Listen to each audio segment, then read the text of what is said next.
News channel కు స్వాగతం. ఈనాటి ముఖ్యాంశాలు: అమరావతి నిర్మాణానికి 15,000 కోట్లు, బడ్జెట్ తో అందరి అభివృద్ధికి భరోసా ప్రధాని మోదీ, కేంద్ర బడ్జెట్ లో వివిధ శాఖలకు కేటాయింపులు, స్త్రీలు బాలికల పథకాలకు 3 లక్షల కోట్లు, యువత కోసం 5 పథకాలతో పీఎం ప్యాకేజీ, పోలవరం అమరావతిల బాధ్యత మాదే, మాజీ ప్రేయసి భార్యలతో పొలాచ్చికి వెంకటేష్, టాక్సిక్ కోసం మరో అందం, నరసాపురం ఎంపీడీఓ అదృశ్యం విషాదాంతం, నీట్ మళ్లీ నిర్వహించవలసిన అవసరం లేదు, ప్రతిపక్ష నేత హోదా ఇచ్చేలా ఆదేశించండి, హైకోర్టులో జగన్ పిటిషన్, సంతానలేమి సమస్యకు కారణాలు చికిత్స. ఈరోజు వార్తలను చూద్దాం. అమరావతి నిర్మాణానికి 15,000 కోట్లు. ప్రస్తుత ఆర్థిక సంవత్సరంలోనే 15,000 కోట్ల ఆర్థిక సాయం అందజేస్తామని కేంద్ర ప్రభుత్వం బడ్జెట్లో ప్రకటించడంతో అమరావతి నిర్మాణం ఇక దూసుకు వెళ్తోంది. గత ప్రభుత్వ విధ్వంసంతో దారుణంగా దెబ్బతిన్న రాజధానికి వనరులు సమీకరించడమే అతిపెద్ద సమస్యగా మారిన నేపథ్యంలో కేంద్రం చేసిన ప్రకటన అతిపెద్ద ఊరట. మరో 4-5 నెలల్లోనే రాజధాని పనులు పూర్తి స్థాయిలో ప్రారంభించేందుకు ఇది వీలు కల్పించనుంది. రాజధాని నిర్మాణానికి ప్రపంచ బ్యాంకు వంటి ఆర్థిక సంస్థల నుంచి ఒక్క సంవత్సరంలోనే 15,000 కోట్ల సాయం అందజేస్తామని, అవసరాన్ని బట్టి ఇతర సంస్థల నుంచి మరిన్ని నిధులు సమకూరుస్తామని కేంద్ర ఆర్థిక మంత్రి నిర్మలా సీతారామన్ స్పష్టం చేశారు. కేంద్ర ప్రభుత్వంతోనూ ఆయా బ్యాంకులతోనూ వేగంగా సంప్రదింపులు జరిపి 15,000 కోట్లు తెచ్చుకుని త్వరగా రాజధాని పనులు మొదలు పెడితే మరో ఏడాదిలోనే రాజధానికి ఒక రూపం వస్తుంది. కేంద్రాన్ని ఒప్పించి రాబోయే రోజుల్లోనూ మరిన్ని నిధులు తెచ్చుకోగలిగితే ఆంధ్రులకు అద్భుతమైన కలల రాజధాని అమరావతి సాకారం అవుతుంది. బడ్జెట్తో అందరి అభివృద్ధికి భరోసా. సమాజంలో ప్రతి వర్గానికి మేలు చేసేలా బడ్జెట్ ఉంది. దేశాన్ని ప్రపంచంలో 3వ అతిపెద్ద ఆర్థిక వ్యవస్థగా రూపొందించేందుకు, అభివృద్ధి దిశగా భారతావనికి పునాది వేసేందుకు ఇది ఉపయోగపడుతుంది. యువత, వెనుకబడిన వర్గాలు, మహిళలు, మధ్యతరగతితో పాటు ఉత్పాదక, మౌలిక సదుపాయాల రంగాలకు ఉపయుక్తంగా ఉంటుంది. ఉపాధి ఆధారిత ప్రోత్సాహకాలతో కోట్ల కొద్దీ కొత్త ఉద్యోగాలు వస్తాయి. మధ్యతరగతికి ముందెన్నడూ లేనంతగా సాధికారత ఈ బడ్జెట్తో వస్తుందని ప్రధాని మోదీ స్పష్టం చేశారు. కేంద్ర బడ్జెట్లో వివిధ శాఖలకు కేటాయింపులు. కేంద్ర ఆర్థిక శాఖ మంత్రి నిర్మలా సీతారామన్ బడ్జెట్ను ప్రవేశపెడుతూ ఆర్థిక వ్యవస్థలో అపారమైన అవకాశాలను సృష్టించడమే లక్ష్యంగా 9 ప్రాధాన్య అంశాలను కేంద్ర ప్రభుత్వం ఎంపిక చేసుకుంది. వ్యవసాయ రంగంలో ఉత్పాదకత, ఉద్యోగ కల్పన, నైపుణ్య అభివృద్ధి, సామాజిక న్యాయం, పట్టణాభివృద్ధి, ఇంధన భద్రత, మౌలిక రంగం, పరిశోధన, ఆవిష్కరణలు, తయారీ, సేవలు, సంస్కరణలు ఈ 9 అంశాలను ప్రాధాన్యంగా తీసుకుని బడ్జెట్ను రూపొందించామని ఆమె తెలియజేశారు. రైల్వేలకు బడ్జెట్లో ముఖ్యంగా 2,62,200 కోట్లు కేటాయించారు. మంత్రుల జీతభత్యాలు, అతిథుల ఆతిథ్యానికి 1,249 కోట్లు, పురావస్తు శాఖకు 1,274 కోట్లు, విమానయాన రంగానికి 2,357 కోట్లు, అంతరిక్ష రంగానికి, రోదసి పరిజ్ఞాన అభివృద్ధికి తాజా బడ్జెట్లో కేటాయింపులు 18% పెంచుతూ 13,042.75 కోట్లను ప్రతిపాదించారు. హోంశాఖకు 2.19 లక్షల కోట్లు కేటాయించారు. ఇక రక్షణ రంగానికి 6.21 లక్షల కోట్ల కేటాయింపులు జరిగాయి. అలాగే ఆయుధ కొనుగోళ్లకు 1.72 లక్షల కోట్లు కేటాయించారు. మూలధన వ్యయానికి 11.11 లక్షల కోట్లు. అలాగే కేంద్ర ప్రభుత్వ ప్రతిష్టాత్మక పథకం ఖేలో ఇండియాకు బడ్జెట్లో మరోసారి ప్రాధాన్యం లభించింది. క్షేత్రస్థాయిలో క్రీడల్ని ప్రోత్సహించేందుకు 900 కోట్ల నిధులు దక్కాయి. వ్యవసాయం, అనుబంధ రంగాలకు 1.52 లక్షల కోట్లు, ఆరోగ్యానికి 90,958 కోట్లు, జల వనరులకు 30,233 కోట్లు, స్వచ్ఛ భారత్కు 5,000 కోట్లు కేటాయించారు. యువత కోసం ఉపాధి నైపుణ్య అభివృద్ధికి 2 లక్షల కోట్లు కేటాయించారు. రైల్వే భద్రతకు ప్రత్యేక కేటాయింపు. రైల్వేలకు బడ్జెట్లో మొత్తం 2,62,200 కోట్లు కేటాయించారని రైల్వే శాఖ మంత్రి అశ్విని వైష్ణవ్ తెలియజేశారు. అందులో 1,08,795 కోట్లు భద్రతా కార్యకలాపాలకే వెచ్చిస్తామని మంగళవారం నాడు ఆయన తెలియజేశారు. తమ శాఖకు చేసిన కేటాయింపుల్లో అగ్రభాగాన్ని రైళ్ల భద్రతా కార్యకలాపాలు, కవచ్ వ్యవస్థను నెలకొల్పడంపైనే ఖర్చు చేస్తామని మంత్రి వివరించారు. భారతీయ రైళ్లు ప్రధానంగా దిగువ మధ్యతరగతి ప్రయాణికులను దృష్టిలో పెట్టుకుని సేవలు అందిస్తున్నాయి. ఒక రైల్లో 3/2 జనరల్ బోగీలు, 1 వంతు ఏసీ బోగీలు ఉంటాయి. జనరల్ బోగీలకు పెరుగుతున్న డిమాండ్ దృష్ట్యా ఈ ఆర్థిక సంవత్సరంలో 2,500 అదనపు జనరల్ బోగీలు ఉత్పత్తి చేయాలని నిర్ణయించామని ఆయన తెలిపారు. స్త్రీలు, బాలికల పథకాలకు 3 లక్షల కోట్లు. మహిళలు, శిశువులపై కేంద్ర ప్రభుత్వం వాత్సల్యం చూపించింది. మహిళా శిశు సంక్షేమ శాఖకు ఈ బడ్జెట్లో కేటాయింపులు గత ఏడాది కంటే 2.5% స్వల్పంగా పెంచింది. ఈ శాఖకు 2024-25 బడ్జెట్లో 26,092 కోట్లు కేటాయించారు. వివిధ శాఖలు మహిళలు, బాలికలకు అమలు చేసే కేంద్రీకృత పథకాల కోసం 3 లక్షల కోట్లకు పైగా నిధులను కేటాయించారు. మహిళల నేతృత్వంలో అభివృద్ధిని ప్రోత్సహించాలన్న ఉద్దేశంతో అవసరమైన నిధులు కేటాయించినట్లుగా ఆర్థిక మంత్రి నిర్మలా సీతారామన్ ప్రకటించారు. పోలవరం, అమరావతిల బాధ్యత మాదే. ఆంధ్రప్రదేశ్కు అతి ముఖ్యమైన పోలవరం ప్రాజెక్టు, రాజధాని అమరావతి నిర్మాణాలకు కేంద్ర ప్రభుత్వం కట్టుబడి ఉంది. పోలవరం జాతీయ ప్రాజెక్టు కాబట్టి దాని బాధ్యత కేంద్ర ప్రభుత్వంపై ఉంటుంది. దాదాపు అన్ని జాతీయ ప్రాజెక్టులను కేంద్ర ప్రభుత్వమే అమలు చేస్తుంది. రాజధాని అమరావతి నిర్మాణం కోసం ఆంధ్రప్రదేశ్కు కేంద్ర ప్రభుత్వం సాయం చేయాలని విభజన చట్టంలో ఉంది. అందువల్ల దాని నిర్మాణం కోసం మేం ఖచ్చితంగా సాయం చేస్తాం. బడ్జెట్లో ప్రకటించిన 15,000 కోట్లను ప్రపంచ బ్యాంక్ సాయంతో మేం వాళ్లకు ఇప్పిస్తున్నాం. రాజధాని నిర్మించడం కోసం కేంద్ర ప్రభుత్వం పూర్తిగా కట్టుబడి ఉందని నిర్మలా సీతారామన్ ప్రకటించారు. పోలవరం డిజైన్లకు జాప్యం లేకుండా అనుమతులు. ఎన్డీఏ ప్రభుత్వ తొలి ప్రాధాన్య ప్రాజెక్టు పోలవరమేనని, దాని నిర్మాణ పనులకు అవసరమైన డిజైన్లను జాప్యం లేకుండా అనుమతులు ఇస్తామని కేంద్ర జలసంఘం చైర్మన్ ఖుష్వేందర్ సింగ్ ఓహ్రా రాష్ట్ర జలవనరుల శాఖ మంత్రి నిమ్మల రామానాయుడికి హామీ ఇచ్చారు.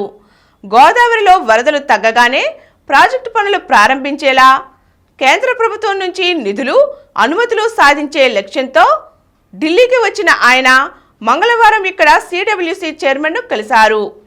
ప్రాజెక్టు భద్రతతో రాజీ పడకుండా డిజైన్లకు త్వరితగతిన అనుమతులివ్వాలని చేసిన విజ్ఞప్తికి ఓహ్రా సానుకూలంగా స్పందించారు.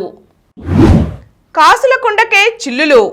విశాఖ కలెక్టరేట్లోని ఖజానా విభాగం కార్యాలయం చినుకు పడితే చాలు చిన్నపాటి చెరువులా మారుతుంది. వర్షం కురవని చోటకు చేరి ఉద్యోగులు సర్దుకోవలసిందే. వారు పని ముగించుకుని ఇంటికి వెళ్లేటప్పుడు కంప్యూటర్లపై టార్పాలిన్లు, కవర్లు కప్పుతారు. తరువాత రోజు కార్యాలయంలోని వర్షపు నీటిని తోడేయిస్తారు. కంప్యూటర్ల టార్పాలిన్లు తీసేస్తారు.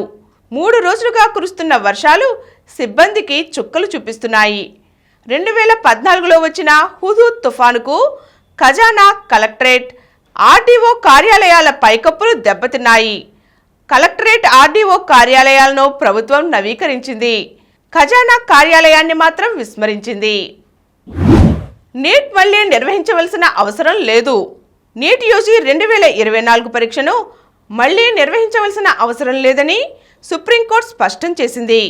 ప్రశ్నపత్రం లీకైందని, చాలా చోట్ల అవకతవకలు జరిగాయని, పరీక్షను రద్దు చేయాలని కోరుతూ దాఖలైన పిటిషన్లను కొట్టివేసింది. ఈ మేరకు మంగళవారం ప్రధాన న్యాయమూర్తి justice D Y Chandrachud, justice J B Pardiwala, justice Manoj మిశ్రాలతో కూడిన ధర్మాసనం తీర్పు ఇచ్చింది. దేశవ్యాప్తంగా 4,750 కేంద్రాలలో ఈ ఏడాది మే 5న నిర్వహించిన ఈ పరీక్షకు 23.33 లక్షల మంది విద్యార్థులు హాజరయ్యారు. సిబిఐ దర్యాప్తు నివేదిక ప్రకారం లీకేజీతో 155 మంది లబ్ధి పొందారని తేలింది. ఒకవేళ దర్యాప్తులో మరింత మంది పేర్లు వెల్లడైతే అటువంటి వారిపై చర్యలు తీసుకోవచ్చునని ధర్మాసనం స్పష్టం చేసింది. నరసాపురం ఎంపీడీఓ అదృశ్యం విషాదాంతం. పశ్చిమ గోదావరి జిల్లా నరసాపురం ఎంపీడీఓ మండవ వెంకటరమణారావు అదృశ్యం విషాదాంతమైంది. మంగళవారం విజయవాడ మధురానగర్లోని ఏలూరు కాల్వలో అతని శవం దొరికింది. కృష్ణా జిల్లా కానూరులో నివాసముండే రమణారావు ఈ నెల 15న మచిలీపట్నంలో పని ఉందని బైక్పై బయలుదేరారు. ఆ రోజు అతని పుట్టినరోజు కాగా అదే తన చివరి రోజు కూడా అంటూ ఆయన అదృశ్యమైన రోజే కుటుంబ సభ్యులకు ఫోన్లో మెసేజ్ పంపారు. అప్పటి నుంచి అతని ఆచూకీ కోసం పోలీసులు, కుటుంబ సభ్యులు వెతుకుతూనే ఉన్నారు. మధురానగర్ వంతెన పిల్లర్ వద్ద చెట్ల కొమ్మల్లో మృతదేహం చిక్కుకున్నట్లుగా గుర్తించిన స్థానికులు మంగళవారం పోలీసులకు సమాచారం ఇచ్చారు. పోలీసులు, ఎన్టీఆర్ఎఫ్ బృందాలు పడవలో వెళ్లి శవాన్ని వెలికితీశారు. బాగా ఉబ్బిపోయి ముఖం గుర్తుపట్టలేని స్థితిలో ఉంది. అదృశ్యమైన రోజు వేసుకున్న దుస్తులతో పాటు ప్యాంట్ జేబులోని పెన్ను, మొబైల్, పర్స్ ఆధారంగా మృతదేహాన్ని గుర్తించారు. జగన్ అక్రమస్తుల కేసుల్లో రోజువారీ విచారణ కొనసాగించండి. జగన్ అక్రమస్తుల వ్యవహారంలో నమోదైన కేసుల్లో రోజువారీ విచారణ చేపట్టాలంటూ సిబిఐ కోర్టు మంగళవారం తెలంగాణ హైకోర్టును ఆదేశించింది. ఈ నెల 3న ఇచ్చిన ఆదేశాల ప్రకారం రోజువారీ విచారణను కొనసాగించాలని, విచారణ స్థాయిపై నివేదిక సమర్పించాలని పేర్కొంది. జగన్ అక్రమస్తుల కేసుల విచారణను సత్వరం పూర్తి చేసేలా సిబిఐ కోర్టుకు ఆదేశాలు ఇవ్వాలని కోరుతూ మాజీ మంత్రి చేగుండి హరిరామజోగయ్య గత ఏడాది హైకోర్టులో ప్రజా ప్రయోజన వ్యాఖ్యం దాఖలు చేశారు. కేసుల విచారణను నిందితులు ఉద్దేశపూర్వకంగా జాప్యం చేస్తున్నారని పిటిషన్లో పేర్కొన్నారు. దీనిపై ప్రధాన న్యాయమూర్తి justice Alok Aradhe, justice T Vinod కుమార్లతో కూడిన ధర్మాసనం మంగళవారం విచారించింది.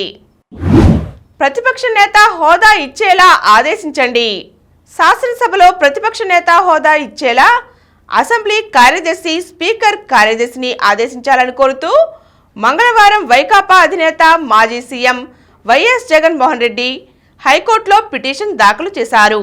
శాసనసభ కార్యదర్శి, న్యాయశాఖ ముఖ్య కార్యదర్శి, స్పీకర్ కార్యదర్శి వ్యక్తిగత హోదాలో స్పీకర్ అయ్యన్న పాత్రుడు, శాసనసభ వ్యవహారాల మంత్రి పయ్యావుల కేశవ్ను వ్యాజ్యంలో ప్రతివాదులుగా పేర్కొన్నారు.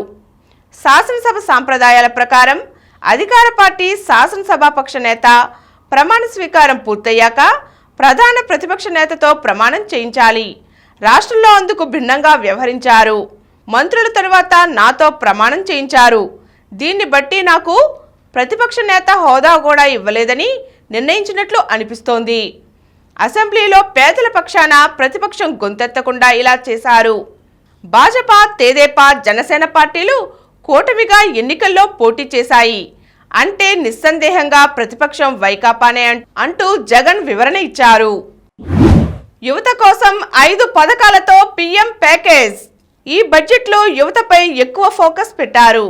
ఆర్థిక మంత్రి నిర్మలా సీతారామన్ 5 పథకాలను కలిపి పీఎం ప్యాకేజీని ప్రకటించారు. దీనికి 2 లక్షల కోట్లను కేటాయించారు. విద్య, ఉపాధి కల్పన, నైపుణ్య వృద్ధిపై దృష్టి సారిస్తామని, దీనికై పని ప్రాంతంలోనే చిరుద్యోగుల నివాసానికి డార్మిటరీలను నిర్మించేలా, కొలువులో చేరేవారికి ఆయా సంస్థలకు ప్రోత్సాహకాలు అందించేలా చర్యలు తీసుకుంటామని హామీ ఇచ్చారు. ఇందుకోసం ఈ ఏడాది 1.48 లక్షల కోట్లు ఖర్చు చేస్తారు. ఉపాధి రంగం ఏదైనా తొలి వేతనం కింద 15,000 నగదు బదిలీ ఇందులోకే వస్తుంది. మాజీ ప్రేయసి భార్యలతో పొలాచ్చికి వెంకటేష్ కథానాయకుడిగా అనిల్ రావిపూడి దర్శకత్వంలో ఓ చిత్రం రూపొందుతోంది. F2, F3 సినిమాల తర్వాత ఈ ఇద్దరి నుంచి వస్తున్న 3వ సినిమా ఇది. దిల్ రాజు సమర్పణలో శిరీష్ నిర్మిస్తున్నారు. మీనాక్షి చౌదరి, ఐశ్వర్య రాజేష్ కథానాయికలు. ఈ సినిమా ఇటీవలే హైదరాబాద్లో తొలి షెడ్యూల్ పూర్తి చేసుకున్న సంగతి తెలిసిందే. ఇప్పుడు 2వ షెడ్యూల్ను ప్రారంభించేందుకు చిత్ర బృందం పొలాచ్చికి బయలుదేరింది. దాదాపు నెలపాటు సాగే ఈ షెడ్యూల్లో వెంకటేష్తో సహా ప్రధాన తారాగణమంతా పాల్గొనుంది. హీరో, అతని మాజీ ప్రేయసి, అందమైన భార్య, ఈ 3 పాత్రల చుట్టూ తిరిగే ఆసక్తికర కథాంశంతో ట్రయాంగిల్ క్రైమ్ ఎంటర్టైనర్గా ఈ సినిమా రూపొందనుంది. టాక్సిక్ కోసం మరో అందం. కథానాయకుడు యష్, దర్శకురాలు గీతూ మోహన్ దాస్ కాంబినేషన్లో రూపొందుతున్న పాన్ ఇండియా చిత్రం టాక్సిక్. ఇందులో యష్కు జోడీగా కియారా నటించనున్నట్లు తేలింది. కాగా ఇప్పుడు ఈ సినిమా కోసం రెండో నాయికగా బాలీవుడ్ భామ తారా సుతారియాను ఎంపిక చేసినట్లుగా సమాచారం అందుతోంది. ఇప్పటికే ఈ విషయమై సంప్రదింపులు పూర్తయినట్లు తెలుస్తోంది. 1950-70 మధ్య కాలంలో జరిగే డ్రగ్ మాఫియా కథాంశంతో ఈ సినిమా రూపొందుతోంది. సంతానలేమి సమస్యకు కారణాలు, చికిత్సలు. సంతానలేమికి పురుషుల్లో ప్రధాన సమస్యలు ఇవే. సంతానలేమి దంపతుల్లో లోపం పురుషుల్లోనే ఎక్కువగా ఉంటుంది. లైఫ్ స్టైల్ మార్పులు, జంక్ ఫుడ్ ఎక్కువగా తినడం, ఒబెసిటీ, ఓవర్ నైట్ వర్క్లు ప్రధాన కారణాలుగా ఉన్నాయి. దీర్ఘకాలిక వ్యాధులైన మధుమేహం, రక్తపోటు సంతానలేమికి దారితీస్తున్నాయి. స్మోకింగ్, డ్రగ్స్కు అలవాటు పడటం, ఆల్కహాల్, కొన్ని రకాల మందులు వాడటం కూడా కారణాలే. చిన్నప్పుడు గవద బిళ్ళలు వచ్చినా టెస్టికల్స్కు గాయాలైన వారిలోనూ సంతానలేమి సమస్య కనబడుతోంది. ఇక మహిళలలో లోపాలు, జీవనశైలి, ఒబెసిటీ, బరువు తక్కువగా ఉండటం, మధుమేహం, బీపీ, పీసీఓడి సమస్యలు, నెలసరి సక్రమంగా రాకపోవడం స్త్రీలలో సంతానలేమికి కారణాలు. ఆలస్య వివాహం, అలాగే అనారోగ్య సమస్యలు, ఫైబ్రాయిడ్స్, అరినోమయాసిస్, ఒవేరియన్ టిస్టులు, ఎండోమెట్రియాసిస్ వంటివి సంతానలేమి సమస్యకు కారణాలవుతున్నాయి. ఆలస్యంగా రజస్వలు అయిన వారిలో కూడా సంతానలేమి సమస్య తలెత్తుతోంది. దీనికి పరిష్కార మార్గాలు. సంతానలేమి సమస్య ఉన్నవారు తమ జీవనశైలిని మార్చుకోవాలి. సమతుల ఆహారం తీసుకుంటూ వ్యాయామం తప్పక చేయాలి. లోపం ఎవరిదో గుర్తించి దాన్ని అధిగమించేందుకు ప్రయత్నించాలి. ఇప్పుడు కొన్ని సంక్షిప్త వార్తలు చూద్దాం. కేంద్ర పన్నుల్లో ఏపీకి 50,000 కోట్ల వాటా. గత ఏడాది కంటే 5,776 కోట్లు అధికం. విశాఖ స్టీలుకు 620 కోట్ల కేటాయింపు. కొత్త పన్ను విధానంలోనే ఊరట. ప్రామాణిక తగ్గింపు 50,000 నుంచి 75,000కు పెంపు. స్లాబులను మార్చారు. సెమీస్లో భారత్. మహిళల ఆసియా కప్ టీ20 టోర్నమెంట్లో భారత జట్టు సెమీఫైనల్కు దూసుకు వెళ్ళింది. ఆఖర్ గ్రూప్ మ్యాచ్లో నేపాల్ను చిత్తు చేసి సెమీస్కు భారత్ చేరుకుంది. మరిన్ని వార్తా విశేషాలతో రేపటి సమరం న్యూస్ ఛానల్లో తిరిగి కలుద్దాం. Thank you. ప్రతిరోజు వార్తా విశేషాల కోసం అనతి కాలంలోనే 20 కోట్ల వ్యూస్ సాధించిన సమరం ఛానల్ సమర్పించు సమరం న్యూస్ ఛానల్కు సబ్స్క్రైబ్ చేయండి, లైక్ చేయండి, మీ ఫ్రెండ్స్కి షేర్ చేయండి. అలాగే ప్రక్కనున్న గంట సింబల్ని ప్రెస్ చేయడం మర్చిపోకండి. Please download Samaram Channels app from Google Play Store and watch your favorite channels. Click the bell icon and subscribe to the channel.